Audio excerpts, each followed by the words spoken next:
বাংলাদেশ থেকে ভারতে পণ্য আমদানি ক্ষেত্রে নিষেধাজ্ঞা জারি করেছে কেন্দ্রীয় সরকার।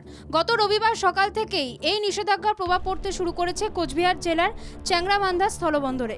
ঠিক একইভাবে প্রভাব পড়তে শুরু করেছে নদিয়ার ভারত বাংলাদেশ সীমান্তের চেকপোস্টে। চ্যাংরাবান্ধা বন্দর দীর্ঘদিন ধরে ভারত, বাংলাদেশ ও ভুটানের মধ্যে রপ্তানি ও আমদানি বাণিজ্যের গুরুত্বপূর্ণ কেন্দ্র হিসেবে কাজ করে আসছে। প্রতিদিন গড়ে বাংলাদেশ থেকে প্রায় 90টি ট্রাকে পণ্য এই বন্দর দিয়ে ভারত এবং ভুটানে প্রবেশ করে। তাই এই নিষেধাজ্ঞা ব্যবসায়ীদের পাশাপাশি শ্রমিকদের মধ্যেও উদ্বেগ সৃষ্টি হওয়ার জোগাড়। তবে আমদানিতে নিষেধাজ্ঞা জারি হলেও ভারত থেকে রপ্তানি বাণিজ্য এখনই প্রভাবিত হয়নি। ব্যবসায়ীদের একাংশের মত, আগে দেশ তারপর বাণিজ্য। দেশের স্বার্থে যা ভালো তাই মান্য করা উচিত। স্থল বন্দর বন্ধ করেছেন কারণ আজকে বাংলাদেশকে বুঝিয়ে দেওয়া দরকার, ভারত আজকে এই তৃতীয় বিশ্বে একটা মহাশক্তিধর রাষ্ট্র। যে স্থলবন্দর বন্ধ করা হয়েছে, আমরা দেশবাসীরা মনে করছি এটা একটা সঠিক সিদ্ধান্ত হয়েছে।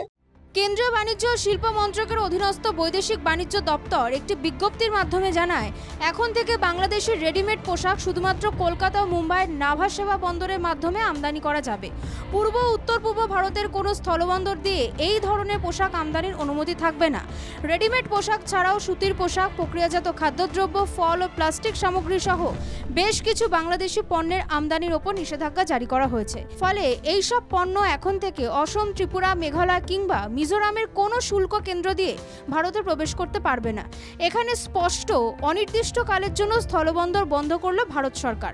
তবে নদিয়ার ভারত বাংলাদেশ সীমান্তের গেদে বর্ডারের বাণিজ্যিক ব্যবস্থা বন্ধ হওয়ায় শত শত বগি, মালগাড়ি উধাও। অন্য সীমান্তে যখন পরিবহন হিসেবে লরিতে করে মাল নিয়ে যাওয়া হয়, গেদে সীমান্তের ক্ষেত্রে ব্যতিক্রম।